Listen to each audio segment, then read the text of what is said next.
Hey folks, and welcome to another Factorio Mod Spotlight. I'm Exterminator, and thank you so much for joining me today. And in this one, we are going to be covering the Molten Metals mod. Now, this is a very new mod, like less than 12 hours old. Normally, I don't like spotlighting mods quite this new, but the concept really caught my interest, and I thought it looked really cool. Now, keep in mind, there will be maybe some balance issues and stuff. I haven't encountered any bugs yet, but balance-wise, it probably will get some tweaks and such. But overall, the concept, I think, is super cool if you want to kind of change up or add some new ways you can do smelting in your game. So, as the name would suggest, this adds some abilities to make things with molten metals and other things. So it adds several new buildings. It adds the convection furnace, the simple caster, and the advanced caster. And then it adds several new recipes. So you have your stone furnace, which you can still use to normally make ores or metals, or sorry, metals or plates, or whichever you want to call it, by just inputting ore and some sort of fuel in the furnace, of course, just the normal vanilla way. The convection furnace basically replaces your steel furnace, and then the induction furnace, so it adds this one too, replaces your electric furnace. Now there are settings to turn off certain parts of this, which I love. So I'm actually going to really quick take a look at that. So this is the default settings. I haven't changed anything. You can turn off slag if you want. I'll explain slag here shortly. If you want to like keep steel furnaces and not have that new one, you can uncheck this, or vice versa with the electric. Obviously, if you get rid of both, it defeats the whole purpose of the mod, basically. If you want to turn on and off certain parts of it, you can choose barrel recipes, etc. Change icons if you want. Those are the only settings for it, but it's really great to have those there. So how does this work? Well, when you upgrade to these, if you keep these enabled, you have to input ore into this convection furnace or the induction furnace, and these need fuel. These I don't think do. They are just going to be powered with, well, power with electric. So it works the same way as an electric furnace in that regard, but these still need fuel. And then you input ore. When you go to place one of these down, you're going to select a recipe. So it's going to look like this. You select a recipe. You can do copper, iron, stone, and uranium. So for this one in particular, I set it to copper, I believe. And it's going to output two things. So it's going to output molten of whatever the ore is, in this case copper. And then it's going to output with a 24% chance 1 to 4 slag. That's why we have the inserters with the chests. And it's the same output numbers both for the molten ore and the slag on all of these recipes. So it doesn't like change recipe to recipe there. So you get that. You input 2 copper and you get out 40 molten copper ore. Again, same for all recipes. Then what you need to do is put down one of these simple casters, so that you have the simple ones and then you have the advanced ones. The only difference being this one is slightly faster, and it can take an additional module. So this can take 2 modules and the simple one can take 1 module. These obviously can take none. So you would go in here, select your recipe, and I chose copper. So we're going to input the molten copper ore. You also need to input water, and then you're going to get out plate and steam, which is interesting. So the steam is a little bit of a conundrum there. It's, it's like, what are you going to do with the steam?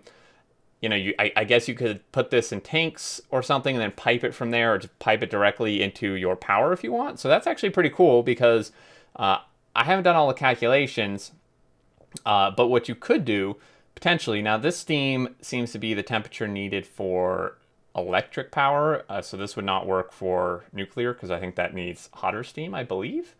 I could be wrong. But I haven't done the math, but what you could do almost, especially if you get the electric, the induction ones, is you could almost create like a positive feedback loop, I guess would be the right word, I believe, where you're powering the electric induction furnaces with power, obviously, and then you take the steam from this whole process and feed it back in the power, which is pretty cool, because you wouldn't even really need to fuel the power then, depending on how the math works out. You could work it out for yourself. But overall, that's a thought. And it's still a 1-to-1 ratio in terms of the amount of ore you put in and the amount of plate you get, because we get 1 plate for 20 molten ore. And if you recall, we were getting 40 molten ore from 2 plate, which means it's 1 for 20 essentially. So there we go. I just have all these set. I'm just going to plug these in really quick to show you kind of what it would look like here. Obviously, I would need to put in ore for this, but you can see these feed in, they pipe in, and we're getting out the ore, just like that. Now, this next part is where it gets really interesting. You actually have the ability to make other things besides just the plate in this. And you can see here I selected rails. So we have several different recipes. You can, of course, make brick, which I just did. But then you have the ability to make rail directly from molten iron ore and some water. You get out 2 rail and steam. So for 120 molten ore and some water, you get 2 rail. Now you can still do the normal rail recipe here. I believe this is more efficient in terms of iron, because this recipe in total, the raw down there takes 90 for 2 rail, whereas this one takes 120, as we saw. However, this one takes a little less water, maybe? Or if you don't want to... Really, the advantage of this is it's a quicker process, right? You don't have to make steel and then also make sticks and then input stone, right, that you would with a normal rail. You could just simply input like more iron ore and water and you would get rail, which is pretty neat.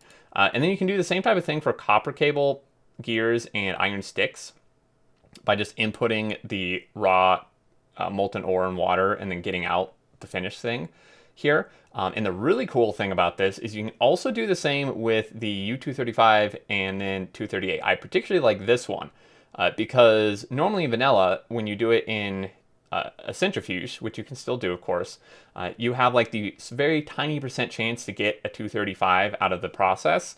So you have to kind of wait a while, even with a large amount of production, just to get the initial amount you would need for your Covrex process.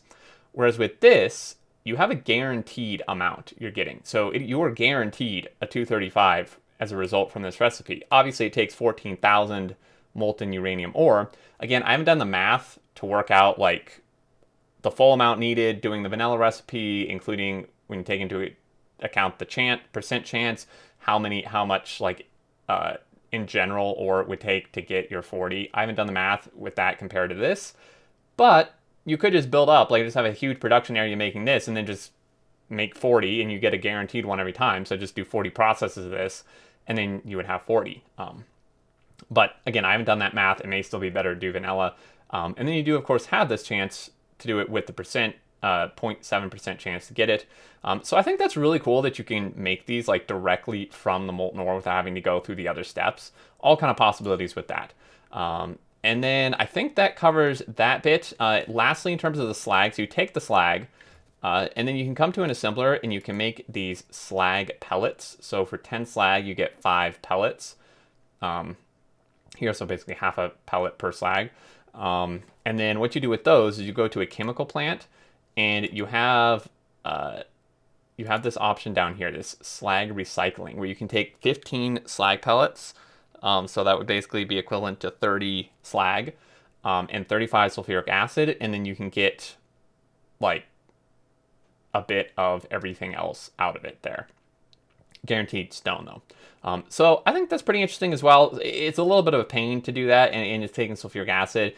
You may just prefer to create a big storage area and just dump the slag somewhere or something if you don't want to deal with it.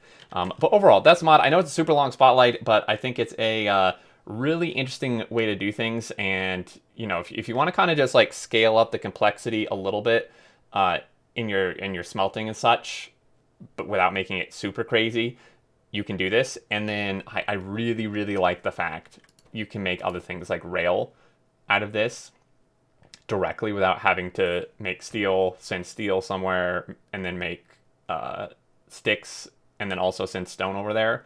It's not like the most complicated recipe, but this is just super simple. And I like the fact you can get steam too, actually, because you can just kind of feed power, which is powering the stuff. Anyway, that's it, guys.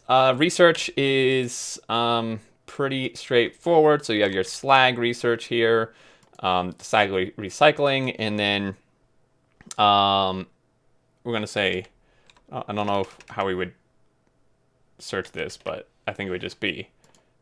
So your advanced material processing is what's going to unlock this section of it. And then whichever research unlocks your electric furnace, I forget exactly which one it is going to unlock the other, like the next advanced step with the induction furnace and all that such.